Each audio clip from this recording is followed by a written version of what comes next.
Hello again, Dinky Danny here. I lucked out a little bit today. I came outside and saw these two goldfinch. They were sitting here eating some food out of our bird feeder. So I decided to do the video outside today. Got my dog Buddy right there, chilling out, squinting from the sun. And actually just recently I broke my foot. So they gave me this air cast. And I've been stuck in this, couldn't really move around too much. So I had a good bit of time to play some video games. So I'll just put the camera down and show you what games I've beaten recently.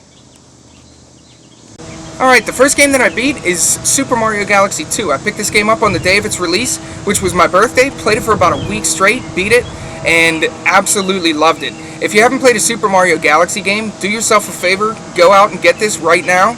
It's one of the best games of all time, and to tell you how much I enjoyed this game, everybody knows the original Zelda is my favorite game of all time on the original Nintendo, and this is the first game in probably 10 years that's made me consider whether that was still the case, which it still is, probably due to nostalgia, but that's how much I enjoyed Super Mario Galaxy 2. And a lot of people think this game is simple and the Mario series is simple and childish, but this game really packs quite a challenge. It's more difficult than the first Super Mario Galaxy, and I thought it was a nice balance. There were some really easy levels, and some of the levels were incredibly difficult. They really tested your hand-eye coordination, your depth and spatial perception, and it was a nice balance. I think they did a really nice job. Didn't have really any complaints about this game. And the soundtrack, I think, is the best soundtrack I've seen in any video game. The original Zelda, I still love that soundtrack, but as a whole, I think the Super Mario Galaxy 2 soundtrack is the best soundtrack I've ever heard. So, if you haven't played Super Mario Galaxy 2, go out and pick it up right away. I think everyone will enjoy it.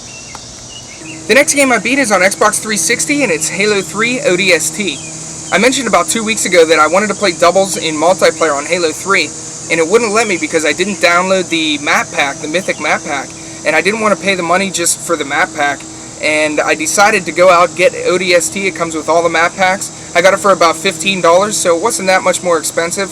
Got all the map packs and also got the campaign disc. And I played through this game single player. I enjoyed the campaign. In the beginning I didn't like it as much, and I ran into one level where I'm on the Warthog, so I could choose to either be the gunner or the driver.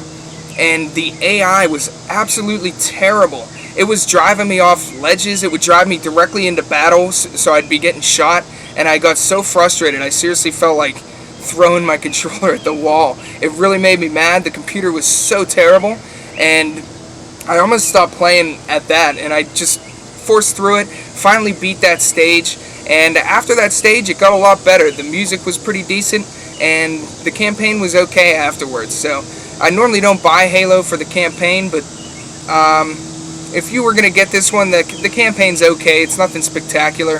It gives you a nice background on the series. And if you're going to be playing a co-op, it'd be a lot more fun because you wouldn't have to deal with the AI driving you around. So, not a bad game. The next game I beat is on PlayStation 3, and it's Uncharted's Fortune. I've owned this game for a while, just never got around to playing it. And I decided to pick it up because my foot was broken, and I was just sitting around, decided to play through this, and really enjoyed it. It was a lot of fun. It wasn't a game that I could play straight through, start to finish, but I'd play it for a couple hours, put it down, come back, and overall really enjoyed it. It was a lot of fun. Story was pretty decent. It was like a mix between Tomb Raider and Indiana Jones. Most people know what this game's about already, but if you haven't played it, definitely pick it up. It's probably only about $20 now, and definitely worth it, and I'm really looking forward to playing the second one. The next game that I beat is on the PlayStation 1, and it's Heart of Darkness. I'd heard a lot of good things about this game, and decided to put it in and play it for myself, and I was really impressed. This is a remarkable game. It's probably in my top 10 favorite PlayStation 1 games now. So if you haven't played it, go out, definitely pick this game up. It's only about $15, $20 now, and the story was fun. You're this little boy right here, and he loses his dog, and he goes on this adventure to go find his dog. And it was really cool. The level variety was really awesome. It's a cinematic platformer, and I was really surprised at how well they incorporated CG into the graphics and the level design. You'd be climbing a wall, and the wall would just crumble in CG graphics, and it was really impressive. I was surprised to see that on the PlayStation 1. This game does get a little bit challenging. I played it on normal, and there were a few parts in the game where it was pretty challenging. It took me a lot of tries to get by it, and basically as you go through the game, you play through a segment, you try and finish it, and if you die, you just go back to a checkpoint. So it wasn't really that much of a pain, even if you did die. But this game's a lot of fun. Everybody should play it. Definitely go out and pick it up. The next game that I beat, I had already mentioned before in my past videos, and it's Guardian Heroes. I have my friends over, and I always show them this game, and I always try and play through the game with them. And the first time through, it takes a little while to get used to how this game works. You level up your characters, you can cast spells and magic, and have special moves, and it takes a little while to get used to. So every time I have a friend over, we put it in and we play through, and both players share the same amount of continues. So as I play through, I usually don't die too often because I know what's coming, and they always die a ton on their first time through, and we always make it to the final boss and never beat him. So I've been playing this game a lot, going through all the multiple paths, and still have not beaten it with any of my friends. None of them get to see the ending. So, but it's an incredible game. It's really expensive for the US version. I'm still looking forward to getting that one. But Guardian Heroes, definitely pick that up on the Sega Saturn. And those are all the games that I've beaten. And actually one more. I don't have a case for it. I just beat Limbo on Xbox Live Arcade. I put up a review for that. Really incredible game. Just go watch the review for that for my opinions on it. It was a really dark puzzle platformer, and it's really like no other game that I've seen before, so definitely check out that review. I think you'll enjoy it, and it's a little bit short for the price, but overall the experience was well worth it. So the next two games that I'm going to try and get through, the first one is 3D Game Heroes.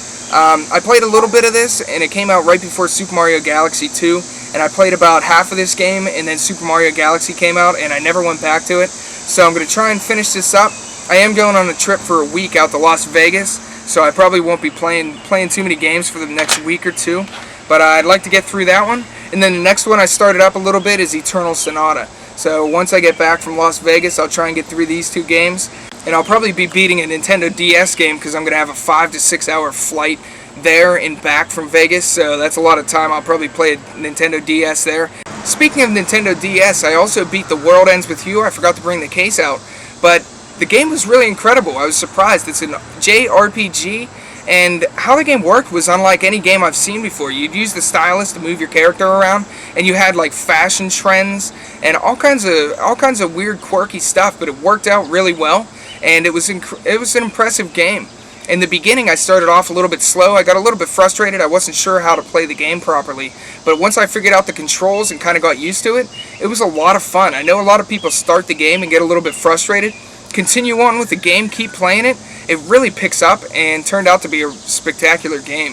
If I can capture footage of that on my camera for a review, I'm going to try and review the game. I'm just not sure if I'll be able to show the action with the stylus just recording that. So, but those are the games that I beat probably over the past 2 months. I got through a good bit of them because I broke my foot, so I was kind of just sitting around watching movies, playing games, and I got through a good bit of them.